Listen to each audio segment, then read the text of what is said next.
What's going on, everybody? All right. I've been thinking about something, and I bet everybody on here is like, man, he is always doing vlogs in his car. That's because I can't sit at home. I'm just not a homebody. I have to be out and about. I have to be going somewhere. That's why we go like on to Florida 4 or 5 times. We just can't sit at home. Now my wife can sit at home way more than me. She's kind of fine sitting around the house, but I've got like ADHD and I can't do it. I cannot sit at home. I just can't sit there all day. I got to be going out and doing something. I got to be going. If it's just getting out and riding around in the country, I've got to be doing something. I watch some YouTube. I watch very little television. Very, very little television. And YouTube can keep my attention later at night. But in the daytime, when it's daylight outside, I can't just be sitting around. I've never been able to do that, even as a kid. I've always wanted to be outside, like playing ball, riding bikes, stuff like that. So I've always been a goer. My mom's always been a goer. I guess I get that from her. My dad could be more of a homebody, but my mom has always wanted to be the person that was always going somewhere. As kids, we were always going to like the mall, Pigeon Forge. I mean, we were going somewhere like every weekend. So I guess that was like ingrained in me, and now I still want to do the same thing. My wife is home now. She was sitting there watching TikTok whenever I left, and she was perfectly fine with that. And she did send me a funny TikTok, but I just can't do it. So today I thought I'd get out. Not sure exactly where I'm going, but there was a very crazy thing that happened to me 2 nights ago. And I wanted to tell you all about that. Go ahead and get this story out of the way because a lot of people won't watch the full video. But I was sitting in the bedroom watching YouTube. My wife and daughter was sitting in the living room watching YouTube as well. We obviously we don't watch the same YouTubers. But I heard them scream. So I got up and I went in there and I was like, what's going on? And they were like, some guy is looking in the window of the door and he pecked on the window. So I ran over to the door, flipped on the light, and here stands this 20-some-year-old guy on the phone. So, you know, I opened the door, and I'm like, which is something you should never do, but when you come around my house, I start getting very inquisitive to why you're at my house. So I opened the door, and I said, can I help you? And he goes, where am I at? And I was like, what? He goes, where am I at? I'm on the phone with 911 and I need to know where I'm at. So I told him what road he was on, stuff like that. And I said, why are you at my house? What's going on? And he said that he was riding down the road, and this is something else you should never do, stopped and gave someone a ride. Now, I'm not saying you shouldn't help people, but it's just not safe in 2021. Not been safe for a long time, but especially not in 2021, to give someone a ride. So he stopped and picked up some person that was, I guess, hitchhiking or whatever. And he said that person took his car keys and the 2 girls that was with him and was holding them hostage in a house up the road, and he had escaped, and my house had lights on, so he run up to it and knocked on the window to see where he was at, because he wasn't sure what road he was on, and he needed to tell 911 what road he was on. So here's something that I want to tell you all that you should do if you're in a situation like this. I immediately shut the door because I wasn't letting this person in. I mean, he may have been telling the truth, and he may have been trying to gain access to my house to take us hostage, which would have been a very bad decision for that poor soul. But I immediately shut the door. He went across the street and sat in the neighbor's yard because apparently 911 had told him to stay there. We'll get in that in a second. That comes up here in a second on how I do that. So I immediately called 911 and they asked me my address. If you've never called 911, they ask you your name and then they ask you your address before they ask you your emergency. So I gave them my name, I gave them my address, and as soon as I gave them my address, they go, we're on the phone with another guy at that address. So that immediately told me that he was telling the truth. He wasn't, maybe not about the whole story, but at least he was on the phone with 911. And I said, yes, that is the guy that's outside my house. And I'm trying to find out if he is legitimately on the phone with you and really has an emergency, or if he is trying to gain access to my house. And they was like, no, we're on the phone with him right now. And she asked him what he told me, and I repeated the story I just told you to her. And she said, that's the same story we got. And we have units on the way, and we'll be there shortly. I said, okay. And she says he's still there, and I was like, let me go get my pistol and I'll check. And she was like, don't open the door for him. I said, don't worry, we're not going that route again. And which he was dressed nice, you know, nice guy. Funny thing was, though, he'd stepped over the little dog fence in front of the house. Since my dog's blind, we have this little fence out there that we let him out in. Like if we're busy and can't carry him out in the yard, we let him out in that fence so he can use the bathroom, but he can't get out to the road. So he probably had dog crap literally all over him. So he had played Trump through that. I can imagine he got in that police car, what that smelled like. Oh my God, that would have been horrible. But so I didn't see him. I was like, I don't see him. I looked out the doors, turned on the lights, and I was like, I don't see him. She's like, well, I told him to stay around that area because units are on the way. And I said, okay. So I hung up with 911. Wasn't like 2 or 3 minutes after that, there was a police car in my rear driveway, a police car in my front driveway, and 2 police cars directly in front of my house. And I'm sitting there thinking, oh my gosh. The neighbors probably think that I have done something horrible. They probably think I hit my wife. It's hard to tell what they thought. But here's all these police cars just surrounding my house. Some, they had lights on, they showed up. Some had lights on, left on, of course, to be safe. Because some of the cars were still on the road and they didn't want other vehicles to run into them. But I was thinking about my friends driving by and stuff. It's like, what in the world is going on at Gear's house? You know, it's a good Lord. It's like an invasion of cops there.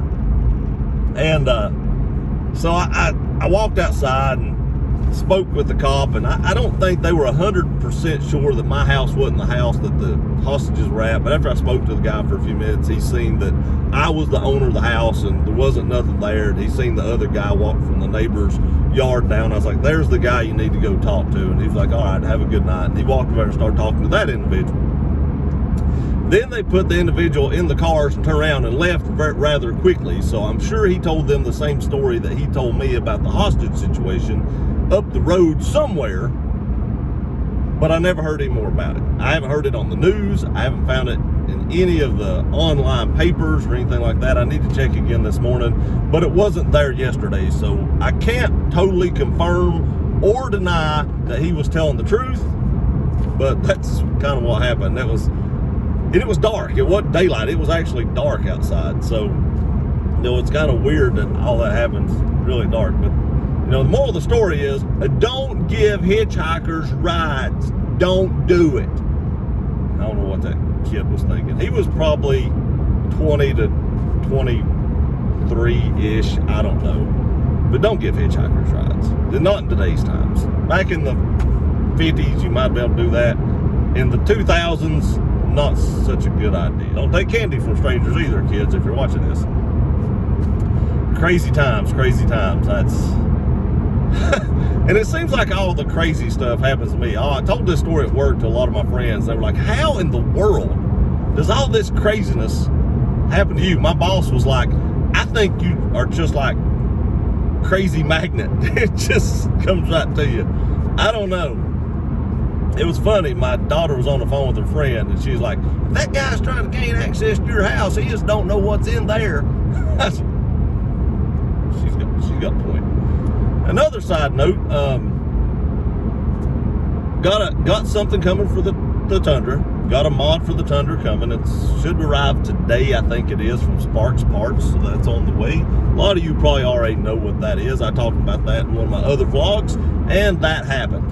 So that should be on the way. I'll be doing a full review of that. I'll do an install, but it's not like that will be hard to install. Don't want to ruin what it is yet, but it won't be like that's hard to install.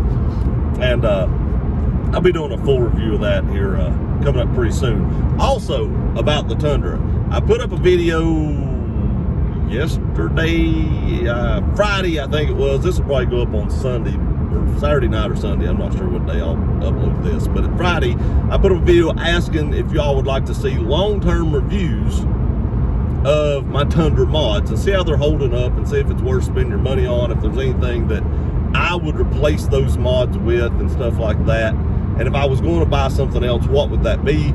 It was an resounding yes. You all want to see those. So what I plan on doing is trying to keep the videos around the 5 to 6 minute mark-ish. Like the cover maybe a little longer because I want to test the water resistance of it. But I'm going to try to keep them around 5 to 6 minutes-ish. That's about a good minute for people, or a good time for people to watch a review like that, and that's what a few people said, around the 5 minute mark. So that's what I'm going to try to do. I will probably do one for almost every mod on the truck and give my opinion on it, and what I think about it, how it's holding up, and if I would buy it again. And like I said, if I wouldn't, what would I purchase instead? So I appreciate y'all responding on that video. The video didn't do great. I didn't get a ton of views on it, but I got a lot of feedback from the people that did watch it. So I'll be doing those reviews, hopefully starting those either this weekend or next week. I should start shooting those videos. Not sure they'll be up next week. It may be the week after by the time I get them shot and edited and everything like that. But I will be doing the videos like we talked about. All right, I just changed clothes. It's the same day. I was actually going to end this vlog on the other video, the earlier video. I was going to end it. But then the optometrist called and said my glasses were ready. Now, I posted a picture on Instagram of me wearing said glasses before they put the lenses in them. And the funny thing is, I actually have 20/20 vision. I had LASIK 15, 20 years ago, and I still have 20/20 vision. But I have a little bit of astigmatism, and it makes things blurry. Like when I look at my phone doing YouTube stuff and stuff like that, it makes stuff like that a little blurry. So hopefully it makes that a little more crisp when I'm reading stuff. And when I'm shooting pew-pews with a red dot, it makes the line or the dot seem like a line. So hopefully it makes that dot a little more crisp. I also have a golf trip coming up here in a few months. It's a month and a half, I don't know. I have a golf trip coming up to Myrtle Beach, and maybe that'll help me. You know, I've always been good at reading lines on the green. I've always been really good at that, never had a problem with it. But maybe this will make this that much better. So if I was going to lip a putt, maybe it'll make that putt fall in. I don't know. I've not actually played golf in probably 2.5 years. It'll be close to 3 years. It's going to be horrible. Going to Myrtle Beach to play some decent courses and haven't played in 3 years. I might want to get out and play a few rounds before I embarrass myself. It'll be all right. I used to be a pretty decent golfer. I used to be able to shoot, 2 to 4 under par. Let's say 2 under to 2 over pretty consistently. 4 over was a good day, or 4 under, was a good day. But 2 under to 2 over, give a 4-stroke range there, that I was pretty decently consistent at. But that was a long time ago, and golf is a diminishing skill, so if I'm under 100, I'll be pretty happy. But they did call about my glasses, so I am going to pick those up, and I wanted to take you all. I'm not going to take you in, and because they've got a bunch of restrictions on COVID, and I'm not going to try to film all that while wearing a mask and crap like that. Masks. Yeah. How are you supposed to get glasses and wear masks? Anyway, I'm gonna go pick these up, and when I get them, I'll get back on here and show y'all what they look like, and y'all can tell me what you think, and call me Four Eyes, and call me a dork, and call me whatever you want to, but I'll let y'all see them. If it actually makes things a little more crisp, it's worth it. I don't have to wear them all the time, mainly when just reading. And like I said, I may get a pair of like Oakley Holbrooks. If the dot is more crisp than the red dot, I may get like a pair of Oakley Holbrooks in my prescription so that I can wear those while pew-pewing for videos and stuff like that, just to make that dot a little more crisp, and probably even the sight's a little more crisp if I was guessing. So let me run up here and get these, and as soon as I get them, if they're right and everything looks good, I'll show y'all what they look like. All right, just picked them up. They are Lacoste, or that's the frames I got. I actually tried them on in there. I've got 20/20 vision, like I said a minute ago.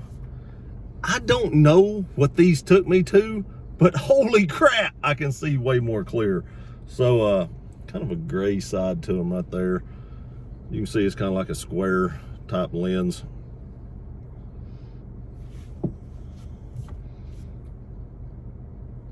So for far off, like when I'm looking at this phone, it is way more, I ain't gonna say it's way more crisp, but I'm looking at the counter at the top, and the counter does become more crisp. Everything in the vehicle becomes more crisp.